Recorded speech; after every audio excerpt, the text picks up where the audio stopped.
My name is Maya. I'm 32, and on my wedding day, the row marked family. Small sign, white ribbon, front left, sat empty. No one from my side walked me in. No one filled those seats we'd reserved. The gap felt like a spotlight aimed at my ribs. That morning, my phone lit with my mother's last text, a neat line that hit like a slap. "We'll celebrate later, sweetheart." Cole's Hawaii trip is already booked. No apology, no question, just a verdict. In the bridal suite, I stared at my reflection, ivory dress, hands shaking, and tried to act like emptiness was just decor. Outside, guests laughed. The first notes of the processional drifted through the wall. I breathed in 4 counts, out 6. It hadn't begun this way. 4 years ago, I met Ethan on an app and agreed to coffee at a neighborhood cafe on a drizzly Saturday, both of us ready to escape. Instead, we talked until the barista stacked chairs and said, "Kindly get out." That cafe became our starting point. Ethan proposed there too, sliding a ring between 2 half-finished lattes while rain stitched the window. So we chose that anniversary for the wedding. We booked a small vineyard 40 minutes outside Seattle, paid deposits, sent save the dates. My mother, Diane, cried on video and promised twice that she wouldn't miss her only daughter's wedding for anything. Then she called, hesitant, and said the date overlapped with Cole's annual reset in Hawaii. Could we move everything so my brother wouldn't lose his flights? I said no. After I hung up, the air in my apartment felt different, as if someone had opened a door and let in a colder season. After that, no, Diane turned my wedding into a loyalty test. She called, voice sweet and cutting, praising Cole's grind and his reset in Hawaii. When I said the vineyard was paid, she reminded me of every sacrifice she'd ever made and implied my brother's peace mattered more than my plans.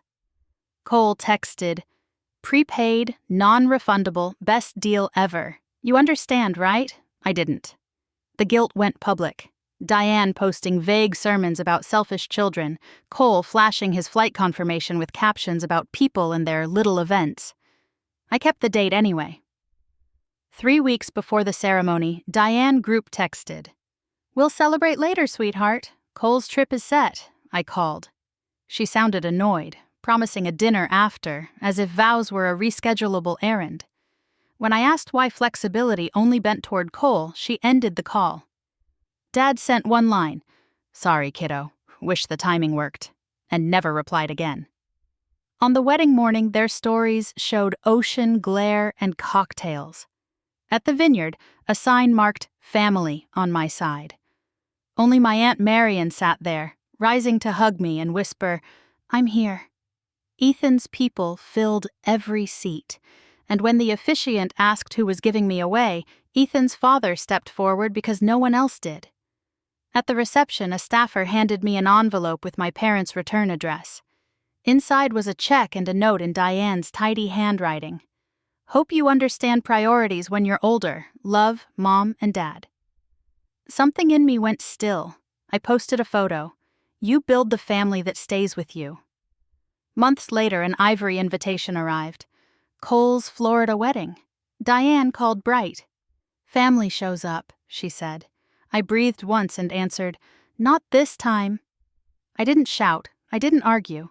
I just repeated it once. Steady. "I'm not coming." When Diane tried to pivot, fresh start, healing, don't embarrass us, I pictured those empty chairs and the note about priorities. "I learned," I said. "I'm using it." That weekend, Ethan and I flew to Colorado. I booked it on the same flash sale app Cole loved and muted the family chat before takeoff. My phone stayed face down like a closed door. The day of Cole's beach ceremony, we rode a lift into thin sunlight. Snow flashed so bright it stung. Ethan squeezed my gloved hand, and grief loosened. At the lodge, I checked my phone. Filtered photos, smiling captions, and a cousin's message. "They're telling people you had work. Everyone remembers Hawaii." I typed back, "Let them." Weeks later, stories drifted in anyway. Cole and his new wife fought about money before the sand in their suitcases was gone. Credit cards, co-signed loans, and another reset he demanded immediately. When his job warned him about slipping numbers, Diane called me, breathless, expecting comfort. I listened, then said, My priority is my home. I didn't apologize. I hung up and took the check they'd mailed on my wedding day, their substitute for presents, and deposited it into a small account labeled Future. Not for them, for us.